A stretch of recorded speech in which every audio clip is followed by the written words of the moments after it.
सृष्टि बचपन से ही दिखने में सुंदर नहीं थी, लेकिन अमीर बाप की बेटी सृष्टि पर उसकी माँ जान छिड़कती।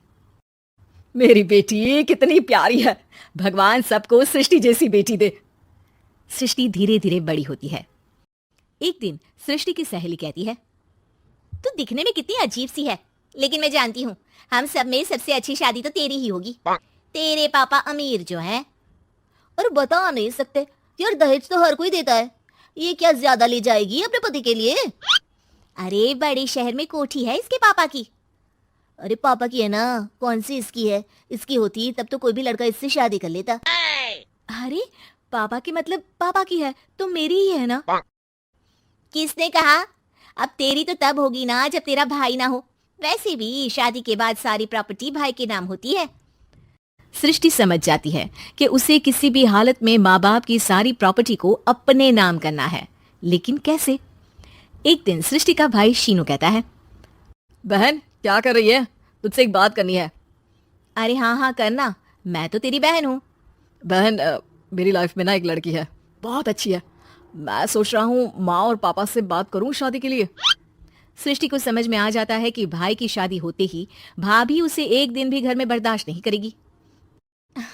क्या बात है भाई, बताना कौन है वो?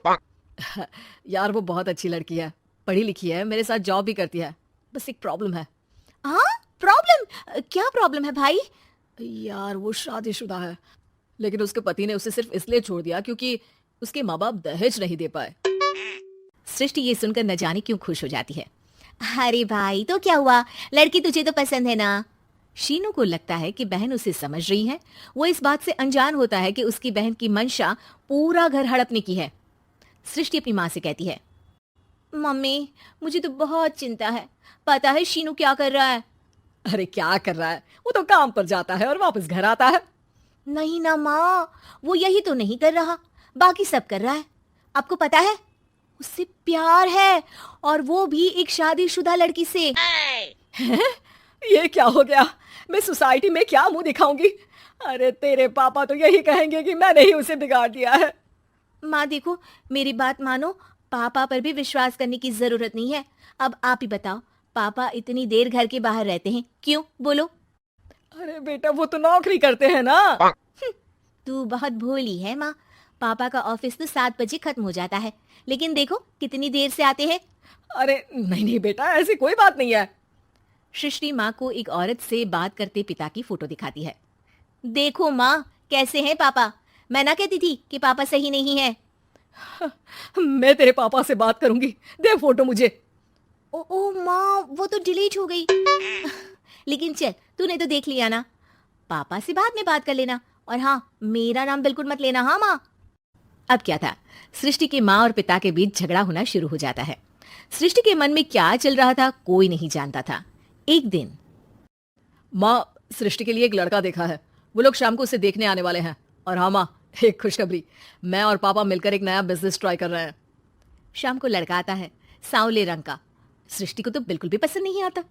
लड़की की माँ कहती है, लड़की का चेहरा तो कोई खास नहीं, लेकिन अगर मेरे बेटे को आप लोग सेटल कर दें तो मैं उसकी शादी आपकी बेटी से करवा दूं। सृष्टि को लड़का बिल्कुल पसंद नहीं था। उसे भाई पर गुस्सा आ जाता है। लड़के वालों के जाने के बाद कहती है, माँ देखा शीनू मेरे लिए कैसा लड़का लेकर आया, न दिखाने लायक न सुनने लायक, सेटल भी नहीं, वो भी हम करे। अरे माँ मैं जानती हूँ ये मेरी शादी किसी भी घर में क्यों करवाना चाहता है। अरे कैसी बात कर रही है बहन, तूने तो देखा ना, लड़के को मैंने ही मना कर दिया तुझसे शादी के लिए। जिसने लड़का बताया था उसने उसकी बहुत तारीफ की थी। बात आई गई हो जाती है, लेकिन सृष्टि का मन शांत नहीं होता। क्या करूं, कुछ समझ में नहीं आ रहा। मेरी शादी हो गई तो ये लोग पूरी प्रॉपर्टी शीनू के नाम कर देंगे, मेरे हाथ तो कुछ लगेगा ही नहीं। तभी सृष्टि को आइडिया आता है। वो किसी वकील को फोन करती है। जी देखिए, अगर आपके मम्मी पापा का तलाक हो जाता है तो आपके पिता की आधी प्रॉपर्टी आपकी माँ के नाम हो जाएगी, फिर उसे वो किसी को भी दे सकती है। सृष्टि अब माँ को बेटे के खिलाफ भरती है। माँ शीनू पर नजर रखा करो, वो जिस लड़की के प्यार में है ना वो शादीशुदा है।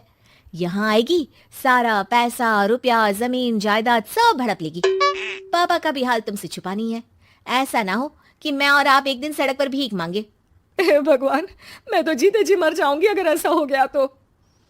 ऐसा हो गया नहीं माँ, ऐसा ही होगा। अभी समय है, आगे का सोच लो।